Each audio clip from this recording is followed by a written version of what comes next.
Hello friends. Welcome back to my channel economics with Deepti. आज के session में हम लोग बात करेंगे इलास्टिसिटी ऑफ सप्लाई की। कल मैंने आपके साथ कंज्यूमर सरप्लस वाला टॉपिक कंप्लीट किया था। आई होप आप सबने कंज्यूमर सरप्लस वाली क्लास देखी है। नहीं देखी उसका लिंक आपको मेरे Telegram group economics with Deepti वहां पे मिल जाएगा, आप जाकर वो क्लास भी देख सकते हैं। तो आज की क्लास में हम लोग सप्लाई स्टार्ट करेंगे। हमने प्रोडक्शन वाला पार्ट स्टार्ट करना था, तो प्रोडक्शन में बेसिकली हमें प्रोडक्शन फंक्शन से स्टार्ट करना चाहिए, लेकिन हम लोग सप्लाई से इसलिए स्टार्ट कर रहे हैं बिकॉज कंज्यूमर सरप्लस से मिलता हुआ एक कॉन्सेप्ट है जिसके बारे में हमें पढ़ना होता है, that is known as the producer surplus. और यहाँ पे फॉर्मूला भी काइंड ऑफ सेम है। ठीक है, थोड़ा सा वेरिएशन है कंज्यूमर सरप्लस और प्रोड्यूसर सरप्लस में, लेकिन हम लोग ट्राई करेंगे कि इसको इकट्ठे करके पढ़ने की कोशिश करें, सो दैट अभी आपने कंज्यूमर सरप्लस पढ़ा तो आपको पता चले कि हमारा क्या फॉर्मूला में डिफरेंस है, किस तरीके से हमने उसको अप्लाई करना है। अब सप्लाई के बारे में मैं बात करूं तो ये पर्टिकुलर टॉपिक आपको रीड करना है टीआर जैन से। क्लास खत्म होने के बाद प्लीज ट्राई करिए कि एक बार टीआर जैन से पढ़ लें। टीआर जैन से पढ़ने के बाद आपको पता होना चाहिए क्वेश्चन किस तरीके का आता है। और ये वो टॉपिक है जिससे बहुत सिंपल क्वेश्चन आता है, लेकिन गलती करने के चांस भी उतने बढ़ जाते हैं अगर आप ये पढ़कर नहीं गए। जैसे दिसंबर 2018 का क्वेश्चन देखेंगे, the price elasticity of a linear supply curve. Linear supply curve जब हमने बोला तो हम क्या बोल रहे हैं, वी आर सेइंग कि हमारी जो सप्लाई कर्व है वो कैसी है, it is a straight line through passing through the origin. मतलब हमने जब सप्लाई कर्व बनानी है लाइक दिस, हमारी सप्लाई कर्व है, तो हमें बताना है कि price elasticity of supply curve क्या होगा। अब सबसे पहले हम सप्लाई को देखेंगे, सप्लाई क्या है। अगर आप सप्लाई के बारे में बात करें तो यहाँ पे आप लोगों को एक चीज तो समझ आ रही होगी, हम किसके बारे में बात कर रहे हैं। हम प्रोड्यूसर पर्सपेक्टिव के बारे में बात कर रहे हैं। हम प्रोड्यूसर के हिसाब से देखने की कोशिश कर रहे हैं क्वांटिटी और प्राइस के रिलेशन को। आप लोगों को डिमांड कर्व याद होगी, आई होप आप लोगों को याद है। जब मैंने आपके साथ डिमांड कर्व डिस्कस किया था तो डिमांड कर्व में मैंने आप लोगों को एक चीज बताई थी कि डिमांड कर्व में हम लोग किसके बारे में बात करते हैं। डिमांड कर्व में हम बात करते हैं प्राइस और क्वांटिटी डिमांडेड के बीच में, प्राइस और क्वांटिटी डिमांडेड में। और हम कंज्यूमर पर्सपेक्टिव से बात करते हैं। जब मैं बोल रही हूँ कंज्यूमर पर्सपेक्टिव, तो मेरे और आपके जैसे लोग जो मार्केट से जब भी कोई सामान लेते हैं तो हम लोग क्या हैं, हम लोग कंज्यूमर है। तो हम लोग जब भी मार्केट से सामान ले रहे हैं, लेट से मुझे एक पेन लेना था, मुझे एक पेन टेबलेट खरीदना है। तो अगर मेरे को एक पेन टेबलेट खरीदना है तो मेरे को बताइए मैं क्या चाहूंगी, कि मुझे सस्ते में वो पेन टेबलेट मिले या महंगे में मिले। हम हमेशा चाहते हैं कि हमें सस्ते में मिले। और इसका मतलब जब भी प्राइस इकोनॉमी में फॉल करता है तो हम लोग क्वांटिटी डिमांडेड बढ़ाते हैं, बिकॉज जितने भी लोगों को सस्ते में सामान चाहिए वो लोग क्या करते हैं, वो ज्यादा से ज्यादा खरीदना स्टार्ट कर देते हैं। लेकिन जब हम सप्लाई के बारे में बात कर रहे हैं, हम प्रोड्यूसर पर्सपेक्टिव से बात कर रहे हैं, हम सेलर के पर्सपेक्टिव से बात कर रहे हैं। तो जब आप सेलर के पर्सपेक्टिव से बात कर रहे हो तो आप लोग क्या कहोगे, आप लोग लेट्स से आप एक सेलर हो। ठीक है, जब आप एक सेलर हो, आपने क्या किया, आपने आइसक्रीम का आपकी शॉप है, तो प्राइस ऑफ आइसक्रीम जो थी वो 10 रुपए है। प्राइस 10 रुपए है आइसक्रीम का, तो आप लोग क्या कहते हो, आप सोचते हो कि मुझे दिन की क्या करनी है, 50 आइसक्रीम सेल करनी है, 50 आइसक्रीम सेल करनी है। लेकिन अगर आप 50 आइसक्रीम सेल करोगे तो यहाँ से आप कितना अर्न करोगे, 500 रुपीज। 500 ही अर्न करोगे ना। अब मैं जो दुकानदार हूँ, मुझे मुझे लगता है कि मुझे क्या करना चाहिए, मुझे प्राइस बढ़ाना चाहिए आइसक्रीम का, सो दैट मेरा प्रॉफिट मार्जिन बढ़े। 500 में से लेट से 50% जो था मेरा वो प्रॉफिट मार्जिन था, 250 रुपीज में अर्न कर रही थी। लेकिन नाउ मैं चाहती हूँ कि प्राइसेस को मैं बढ़ा दूं सो दैट मैं प्रॉफिट ज्यादा अर्न करूं। तो मैंने क्या किया, मैंने प्राइस 20 रुपए कर दिया। मैंने ये नहीं बोला कि इनपुट का प्राइस बढ़ा है, मैंने बोला बिकॉज मैं प्रॉफिट मार्जिन अर्न करना चाहती हूँ ज्यादा। तो मैंने जो पहले 10 रुपए की आइसक्रीम थी, अब उसका प्राइस मैंने कर दिया 20 रुपए। ठीक है, तो 20 रुपए जब मैंने प्राइस किया तो मैं हो सकता है मैं 100 आइसक्रीम सेल करना चाहती हूँ। क्यों मैंने अपने यहाँ पे सेल को बढ़ाने की कोशिश की, सो दैट मेरा प्रॉफिट ज्यादा हो। तो यहाँ पे आप देखेंगे जब भी हम लोग किसके बारे में बात करते हैं, जब भी हम लोग सेलर पर्सपेक्टिव पे बात करते हैं, तो सेलर बोलेगा कि ज्यादा प्राइस पे मैं ज्यादा क्वांटिटी सेल करने की कोशिश करूंगा।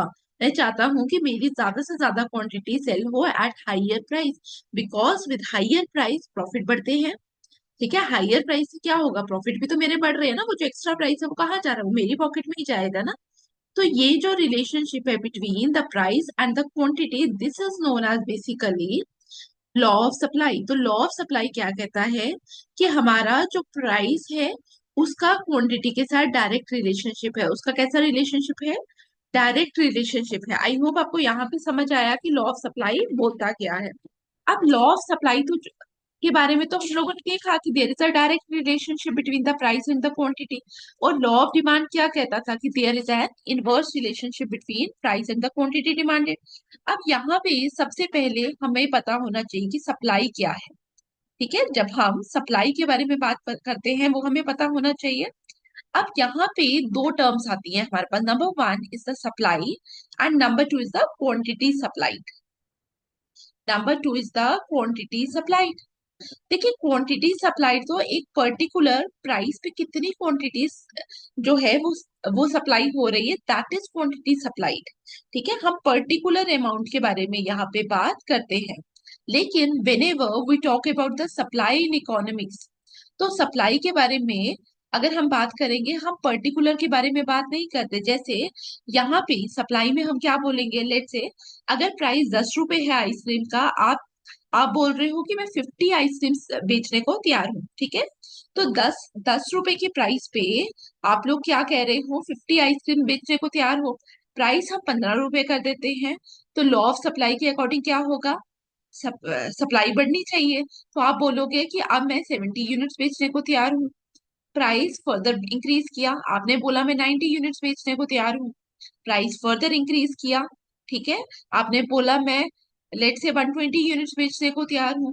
तो ये जो अलग अलग रिलेशंस हैं, अलग अलग क्वांटिटी के बारे में हम बात कर रहे हैं, this is basically the supply. Please note down the definition. और ये वाली जो पीडीएफ है सप्लाई की, ये मैं आपके साथ शेयर करूंगी Telegram group economics with Deepti पे। और क्लास खत्म होने के बाद आप मुझे कमेंट बॉक्स में इस क्वेश्चन का आंसर देंगे कि क्या होगा इस क्वेश्चन का आंसर। प्लीज पार्टिसिपेट करा करिए कमेंट बॉक्स में, सो दैट मुझे पता चले कि आपको क्लासेस समझ आ रही हैं। और अगर आपको लगता है ये क्लासेस आपके लिए वैल्यूएबल है, then please like share subscribe and comment. देखिए, जब भी हम इकोनॉमिक्स में सप्लाई के बारे में बात कर रहे हैं, हम लोग क्या बोल रहे हैं, सप्लाई क्या है, is the quantity offered, quantity offered for sale in a given market, in a given market at a given time, at a given time at various prices। जैसे अभी मैंने आपको बताया कि अलग अलग प्राइसेस थे, तो अलग अलग प्राइसेस के करस्पॉन्डिंग हम लोग क्या कर रहे हैं, अलग अलग क्वांटिटी सप्लाई कर रहे हैं। ठीक है, आप लोगों को मैंने बताया, मैंने आपको जो टेबल बनाया उसमें आपको सिर्फ ये याद रखना है, प्राइस बढ़ रहा है, क्वांटिटी सप्लाई भी बढ़ रही है, सिर्फ ये याद रखना है। क्लियर। तो आप लोगों को कोई वैल्यूज क्रैम करने की जरूरत नहीं है, जिस तरीके से आप बनाने की कोशिश करेंगे आप बना सकते हैं। अब सप्लाई कर्व की अगर हम बात करें, तो सप्लाई कर्व में हमने क्या बोला, it is the graphic representation of supply schedule. जो हमने टेबल बनाया उसी का जब हम ग्राफिक रिप्रेजेंटेशन के बारे में बात करते हैं, तो वो हमारे पास क्या आ जाता है, वो हमारे पास बेसिकली आ जाता है सप्लाई शेड्यूल। ठीक है, अब आता है लॉ ऑफ सप्लाई।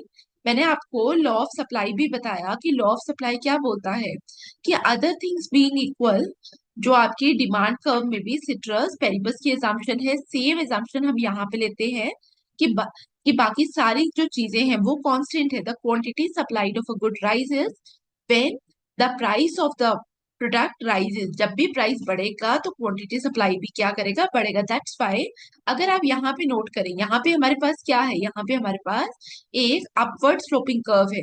तो आप लोगों को एक और चीज पता चली कि जब हम लॉ ऑफ सप्लाई के बारे में बात कर रहे हैं, हमारी जो सप्लाई कर्व है दैट इज अपवर्ड स्लोपिंग। कैसी है, अपवर्ड स्लोपिंग।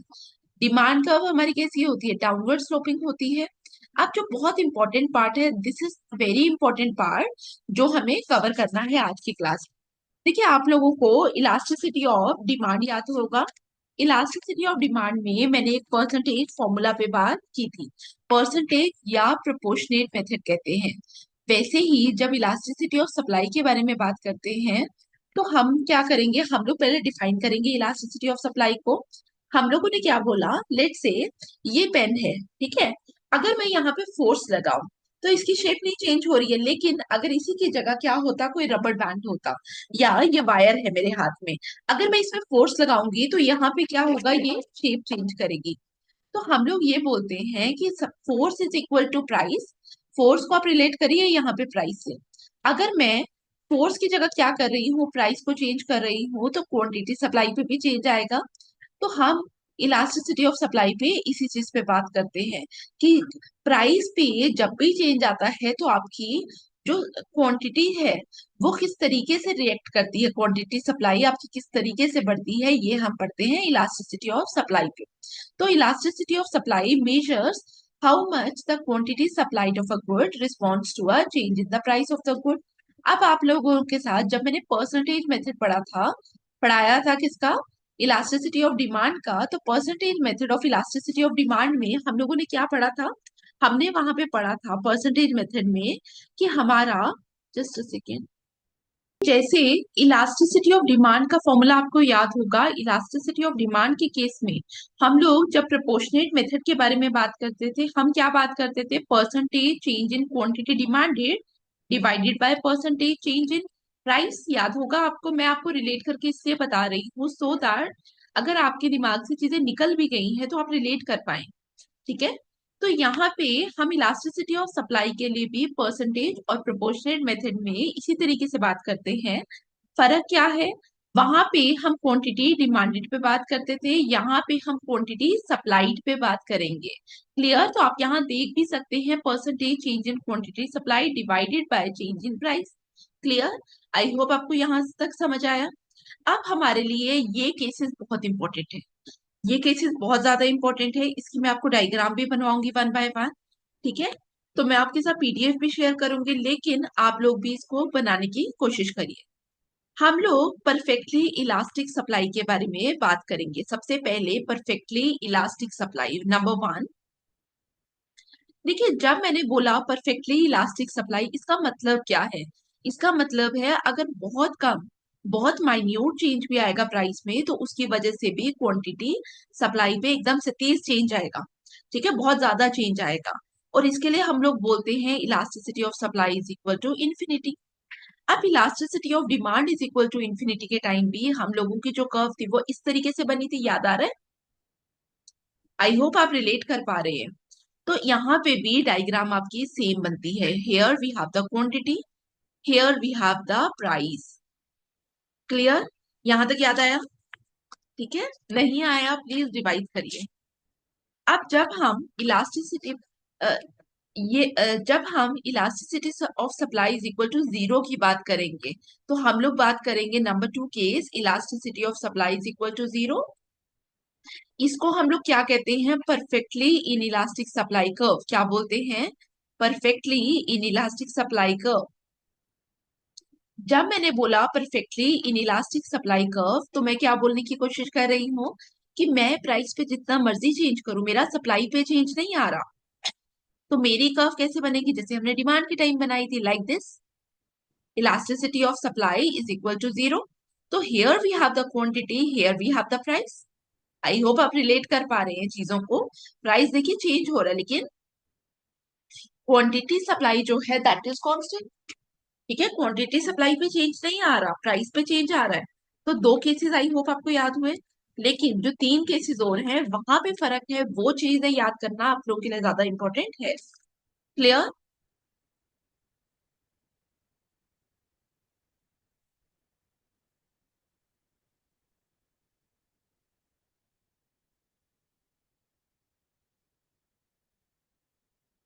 ठीक है, तो हम लोगों ने यहां तक किया, आई होप यहां तक तो कोई प्रॉब्लम नहीं होगी।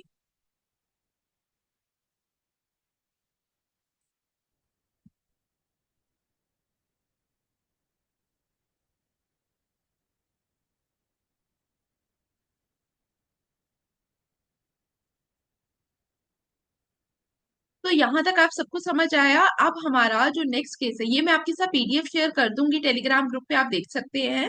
लेकिन मैं आपको बार बार बोल रही हूँ, इट्स बेटर कि अगर आप ये जो डायग्राम्स है ये खुद से भी बनाए अपनी नोटबुक के ऊपर। नंबर 3, अगर हम बात करें, number 3, elasticity of supply is equal to 1। ठीक है। अगर हमारी सप्लाई कर्व ओरिजिन से पास हो, अगर हमारी सप्लाई कर्व ओरिजिन से पास हो, तो हम क्या बोलेंगे, elasticity of supply is equal to 1। 2018 में जो क्वेश्चन आया था वहां पे भी यही पूछा हुआ है आपसे। नंबर 4, अगर हमारी elasticity of supply greater than 1 के बारे में हम बात करें, elasticity of supply greater than 1 का मतलब है वाई इंटरसेप्ट होना चाहिए। वाई इंटरसेप्ट का मतलब हमारा जो वाई एक्सिस है वहां पे वो रीजन से लाइन स्टार्ट ना हो, लेकिन कहीं ऊपर से स्टार्ट हो, यहां से। ठीक है, ये जो एरिया है this is known as Y intercept. तो यहाँ पे हम लोग क्या बोलेंगे, अगर हमारी सप्लाई कर्व वाई एक्सिस से कहीं स्टार्ट होती है तो इलास्टिसिटी ऑफ सप्लाई क्या है, इट इज ग्रेटर देन 1। और लास्ट केस में अगर हमारा यहाँ पे इंस्टेड ऑफ वाई इंटरसेप्ट हमारा एक्स इंटरसेप्ट होता, मतलब हमारी सप्लाई कर्व कहाँ से स्टार्ट होती, हमारी सप्लाई कर्व एक्स एक्सिस से स्टार्ट होती, लाइक दिस। ठीक है। तो हम लोग क्या बोलते हैं, हम लोग बोलते हैं elasticity of supply is less than 1। Elasticity of supply क्या है, लेस देन 1। क्लियर यहाँ तक सबको? आई होप यहाँ तक समझ आया। अब आपके लिए एक होम असाइनमेंट भी है, दैट इज आपको रीड करना है factors affecting elasticity of supply, factors affecting elasticity of demand. Clear? ठीक है। तो ये वाले जितनी भी डायग्राम्स हैं, ये मैं आपके साथ complete diagram along with this PDF ये शेयर कर दूंगी टेलीग्राम ग्रुप पे, आप वहां जाके भी देख लेना। अदर देन दैट, मैं आप लोगों के साथ जो भी शेयर करूंगी, ठीक है, वो आप सबको टेलीग्राम ग्रुप में मिलता जाएगा। Be it video, be it any post, या कोई शॉर्ट वीडियो है या कोई अनाउंसमेंट है, वो सारा आपको वहां पे मिलेगा। Thank you for watching, see you in the next class. Thank you.